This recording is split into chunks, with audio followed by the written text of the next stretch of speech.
तो दोस्तों आज का हमारा टॉपिक है हाइंडसाइट बायस। मुझे पता था का सबसे बड़ा झूठ उजागर करना है आज हमें। तो आपने देखा होगा कई बार जब भी कोई बड़ा इवेंट होता है, कुछ भी घटना होती है, तो उसके बाद कई लोग कहते हैं कि मुझे तो ये पहले से पता था।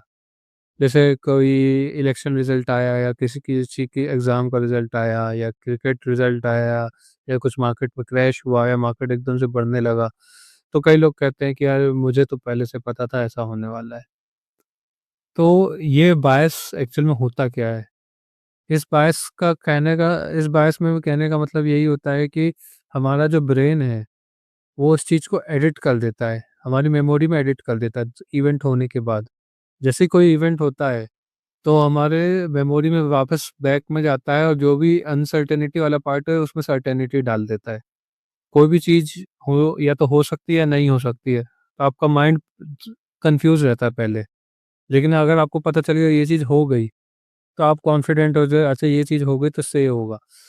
तो वो आप अपने आप को बेवकूफ़ बनाते हैं और अपने माइंड से वो चीज़ एडिट कर देते हैं कि ये चीज़ तो अब क्योंकि ये चीज़ हुई नहीं है तो अब ये चीज़ हुई है तो उस हिसाब से आप स्टोरी बुन लेते हैं। इसी को कहते हैं हाइंडसाइट बायस।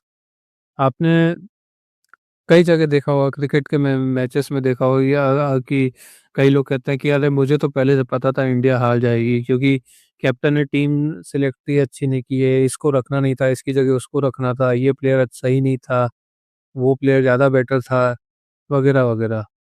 आपने इसमें देखा होगा एग्ज़ाम के रिज़ल्ट के बाद कई बच्चे बोलते हैं कि मुझे तो पता था कि वो पेपर मेरा अच्छा नहीं गया।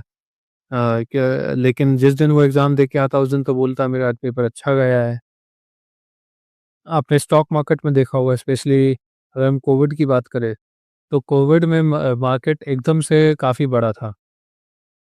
जब कोविड का क्रैश आया था मार्च में फिर एकदम से काफ़ी बढ़ा था। तो अभी मेरे को कई लोग मिल जाते हैं कि वो आप पूछोगे तो बोलते मुझे तो पता था कि कोविड में जो क्रैश हुआ है वो थोड़े दिन के लिए हो क्योंकि सब कुछ तो सही होने ही वाला था। उनको ये नहीं पता वो लोग वो लोग ये मानने को तैयार नहीं कि कोविड एक पैंडेमिक था, वो उसने लाखों लोगों की जान ली है। वो बहुत बड़ी बीमारी थी और उस समय सब पूरी दुनिया में लॉकडाउन था। इंडिया में नहीं पूरी दुनिया में लॉकडाउन था। लॉकडाउन का मतलब है कि कोई फैक्ट्री नहीं काम करेगी, कोई भी नॉन एसेंशियल सेक्टर काम नहीं करेगा। जब लोग काम ही नहीं करेंगे, तो कंपनी कमाएगी कैसे? और जब कंपनी कमाएगी ही नहीं, अर्निंग होगी नहीं, तो वो शेयर मार्केट में उसकी वैल्यू बढ़ेगी कैसे? वो इस चीज़ को नहीं ध्यान दे रहे। वो बस बोल रहे हैं कि मुझे पता था बढ़ जाएगा, क क्यों बढ़ जाएगा उसके पीछे उनको कुछ नहीं पता। बस मुझे पता था बढ़ जाएगा क्योंकि बढ़ चुका है इसीलिए उनके दिमाग में भरा है। क्योंकि उस ब एक्चुअल में शेयर मार्केट इसलिए बढ़ा था क्योंकि लिक्विडिटी थी। लिक्विडिटी आई थी, दुनिया भर की सेंट्रल गवर्नमेंट्स ने भर-भर के पैसे छापे थे इंडिया को छोड़ के।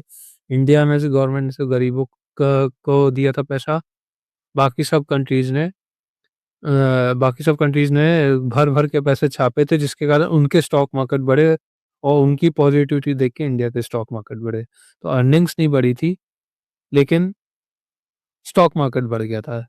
उस चीज़ को इन्होंने अपनी स्टोरी में डाल दिया कि नहीं मुझे तो पता था कि कोविड जल्दी भी नहीं गया था। कोविड की फर्स्ट वेव आई थी, सेकंड वे आई थी, थर्ड वेव आई थी, ओमिक्रॉन आया था। ना कोविड जल्दी गया था, ना उसका लॉकडाउन जल्दी गया था, ना उसका इम्पैक्ट कम था। सब कुछ उतना ही था लेकिन स्टॉक मार्केट बस ज़रूर बढ़ गया था। तो ये बात आती है कि इससे नुकसान क्या है? अगर ठीक है ये बायस है तो है लेकिन इससे नुकसान